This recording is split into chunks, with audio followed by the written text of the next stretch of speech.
Bonjour Vincent Chaudel. Bonjour. Vous êtes économiste du sport, cofondateur de l'Observatoire du sport business, groupe de discussion d'économistes du sport. Merci d'être avec nous sur France Info.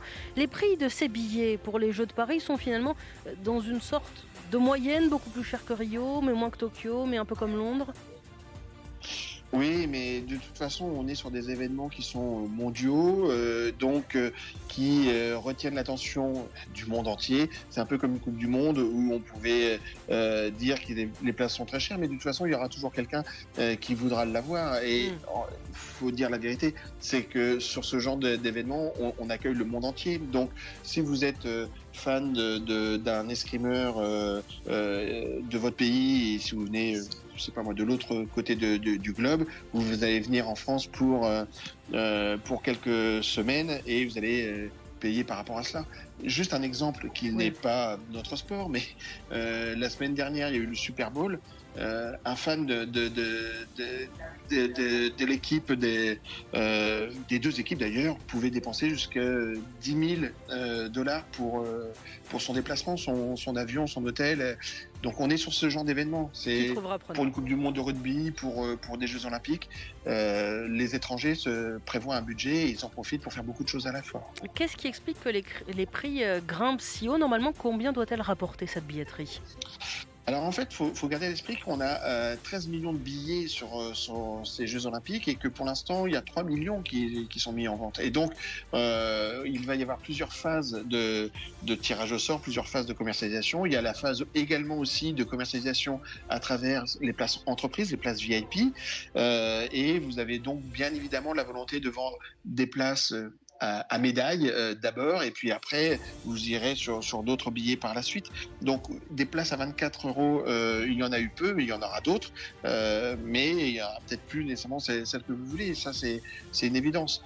En revanche, il n'y a pas que le sujet de ce prix du billet, il y a aussi une démarche qui est, il me semble, intéressante dans cet exercice-là, la dimension solidaire, avec le choix de Paris 2024 de s'associer au Secours populaire, par exemple, pour qu'il y ait la possibilité, quand vous achetez un billet, de soutenir et d'offrir en partie un billet à des personnes qui n'en auront pas les moyens.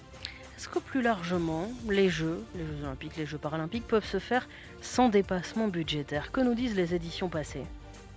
Alors, sur les éditions passées, il y a toujours eu un dépassement, mais il faut savoir qu'en fait, entre le budget que vous proposez au moment de la candidature, c'est-à-dire 2017 en ce qui nous concerne, et la réalisation, c'est-à-dire 2024 là aussi, eh bien il y a ne serait-ce que le jeu de l'inflation. On n'est pas sur les mêmes euros. Il y a l'euro 2017, l'euro 2024, c'est pas le même.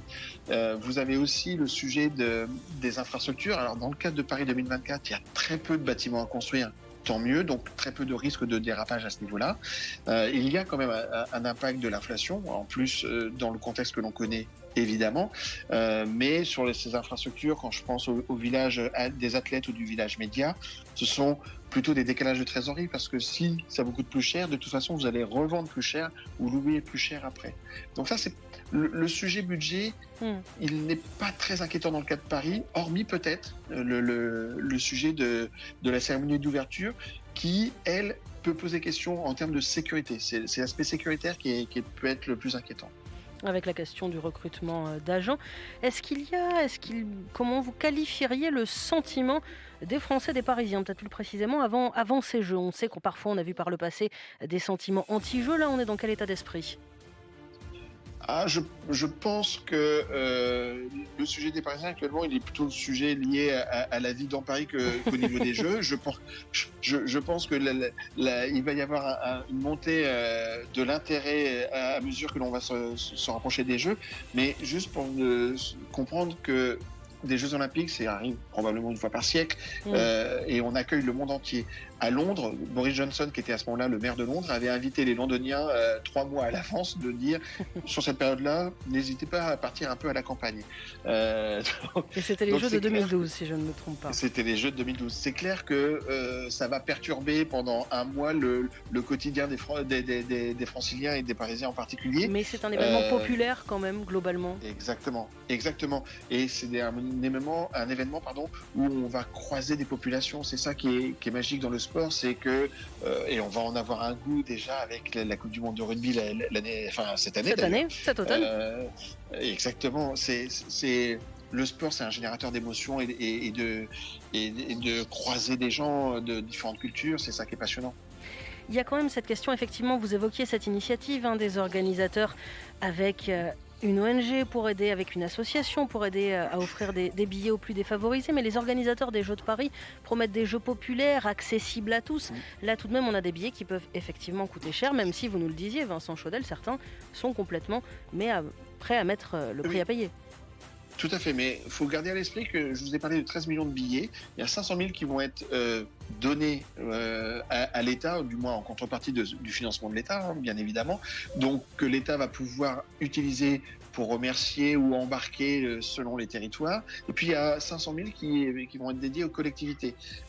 Donc si on rajoute la mécanique de solidarité dans la billetterie, c'est-à-dire quand vous avez 24 €, vous avez la possibilité, un peu comme vous allez dans différents commerces, quand on vous demande de payer en carte bleue, de rajouter un don pour ceci ou pour cela.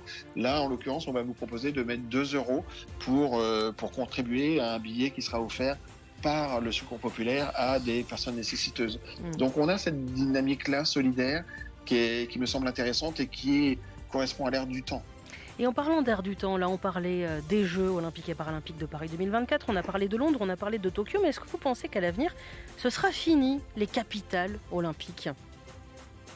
Alors, ce qui est sûr, c'est qu'on sait que après Los Angeles, ça sera Brisbane, et qu'effectivement, il y a tout un questionnement sur les villes hautes. Le CIO s'en inquiète, c'est pour ça qu'il y a eu une double attribution Paris et Los Angeles, et que le CIO revoit son cahier des charges pour que, à l'avenir, la population des villes concernées soit plus enclin à accueillir les Jeux. On peut se rappeler que Rome, que Hambourg, que Boston ont fait des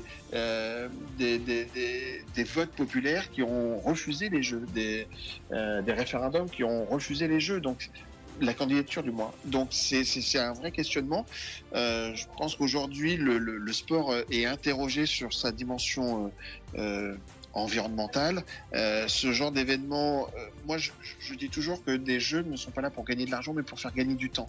La transformation du nord de Paris comme de l'est de Londres, du Grand Paris en termes de transport, est accélérée grâce aux Jeux. C'est ça qui peut être intéressant à garder et à vendre à la population. Merci beaucoup Vincent Chaudel, vous êtes économiste du sport, cofondateur de l'Observatoire du sport business.